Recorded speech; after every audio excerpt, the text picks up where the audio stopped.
আসসালামু আলাইকুম। Hello everyone, সবাই কেমন আছো? আশা করি সবাই অনেক ভালো আছো। আলহামদুলিল্লাহ আমি অনেক ভালো আছি। আজকে অনেক দিন পর তোমাদেরকে একটা রান্না দেখাতে চলে আসলাম। তো আসলে আমি পুরো রান্নাটা তোমাদেরকে দেখাতে পারবো না, তার জন্য সরি। তো এখানে আমি গরুর মাংস কালো বোনা রান্না করবো। তো কালো বোনা তো আসলে সবাই খেয়ে থাকে, তো রান্না অনেকেই করে থাকে। তো আমি কিভাবে করি সেটা হচ্ছে তোমাদেরকে মানে একটু সিক্রেট জিনিস দেখাবো আর কি।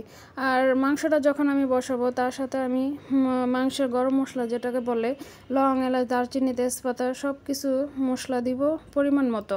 আদা রসুন বাটা দিব, তার সাথে জায়ফল, জয়ত্রী, পোস্তদানা বাটা পরিমাণ মতো দিব আর কি। আর হচ্ছে সাথে পেঁয়াজটা বেরেস্তা করে নিব, আর টক দই, আর হচ্ছে কিছুটা কিশমিশও আমি ব্লেন্ড করে নিব আর কি। ব্লেন্ড করে এর মধ্যে দিয়ে দিব। তো সবগুলো মশলাপাতি দিয়ে মাখা মাখা পানি দিয়ে কষিয়ে নিব। যখন কষানো হয়ে আসবে, তেলটা ভেসে আসবে উপরে, তখনই বুঝবো যে আমার মাংসটা সম্পূর্ণ কষানো হয়ে গেছে। আর এই কালো বোনার মূল সিক্রেট জিনিসটা হচ্ছে লাস্টে দেখা যায় সরষের তেলে একটা ফোড়ন দেওয়া। তো এখানে সরষের তেলে যখন আমি ফোড়নটা দিব, তার মধ্যে আমি 5-6টা শুকনো মরিচ দিব, আর হচ্ছে রসুন কুচাটা 4-5 কোষ রসুন কুচা দিব আর কি। কেউ চাইলে 2-3 কোষও দিতে পারে আর কি। তো রসুন কুচাটা আমি হালকা ব্রাউন কালার হয়ে আসলে তার সাথে আমি পেঁয়াজটা কিউব করে কেটেছিলাম সেই পেঁয়াজটা ছেড়ে দিব। আর পেঁয়াজটা আমি হালকা ভাজবো, পেঁয়াজটা বেশি ভাজবো না আর কি। তো এই নিয়মে যদি কালো বোনাটা করা হয় আসলে অনেক মজাই হয়।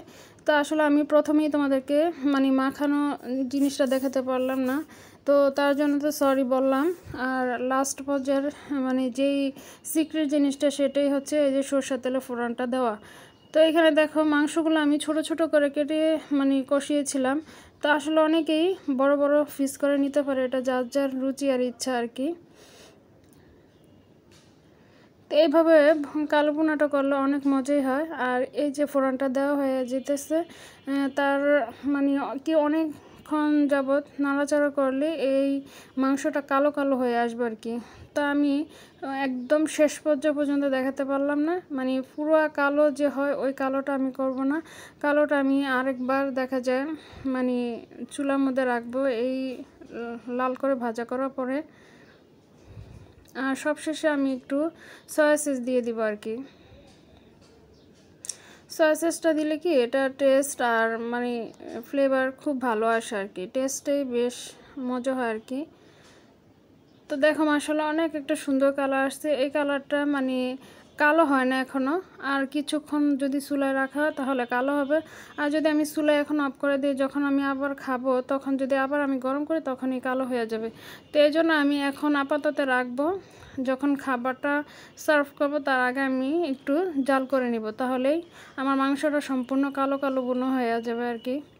তো দেখো কি সুন্দর একটা কালার আসছে। তো আশা করি সবার এই রান্নাটা দেখে খুব ভালো লাগবে। তো সবাই কমেন্টস করো, আর যারা যারা আমার ইউটিউব চ্যানেলটি দেখো তারা অবশ্যই সাবস্ক্রাইব করে নিও। আশা করি সবাই ভালো থাকবে, সুস্থ থাকবে, এই দোয়াই করি। তো আল্লাহ হাফিজ।